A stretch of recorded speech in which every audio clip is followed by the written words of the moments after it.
My name is Ana Alicia Alarcon. I am a single mom of 3. I go to school full-time in child development, and I also work on the side, and I sew. I also am currently a participant here at Legacy Parenting, but I'm also a mentor, which I am doing even after my internship.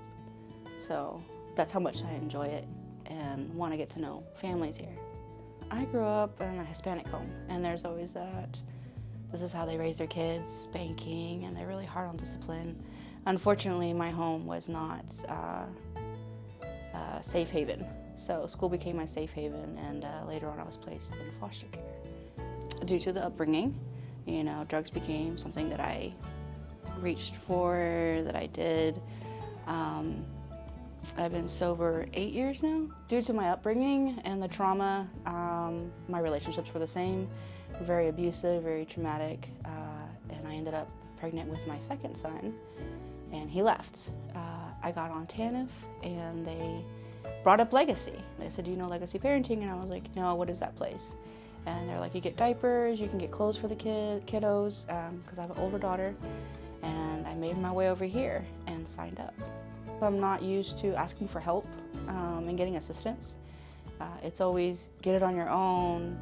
That's just how I kind of was raised. And so it was a little overwhelming, but it was really friendly. The receptionists were really, really friendly when I walked in. I do remember that. They have an understanding. It's not like black and white. It is very much almost like an extended family when it comes to coming in here. I ended up going back to school, and I'm doing child development. But it's more for the understanding of a child, like having that certificate, that associate's degree, and then moving up from there. I don't necessarily want to work in a daycare. I want to work in a shelter. I want to work in those mental hospitals where you get those hard to reach kids, because I was that kid. I can reach them. Like, I know what they're going through. You can feel like, oh, I know how you feel, or I know what no, you don't, unless you've been in those shoes.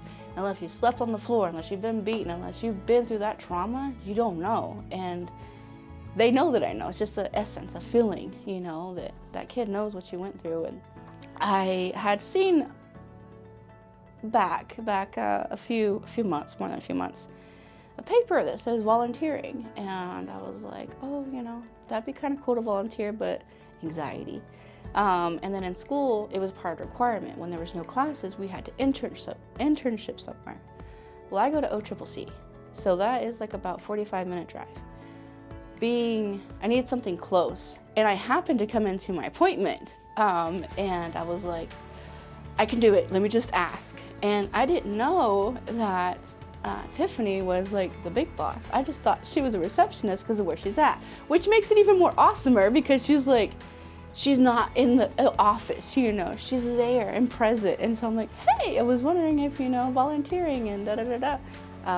And I wanted to see, what it was about mentoring. Like when the opportunity arose, like, you can mentor, we're gonna teach you and stuff. I got to meet a lot of families, and I made some connections with families, and, it's just to feel like I'm helping somebody.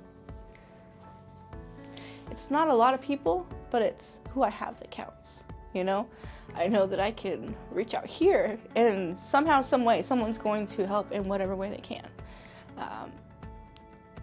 And that's really it right now.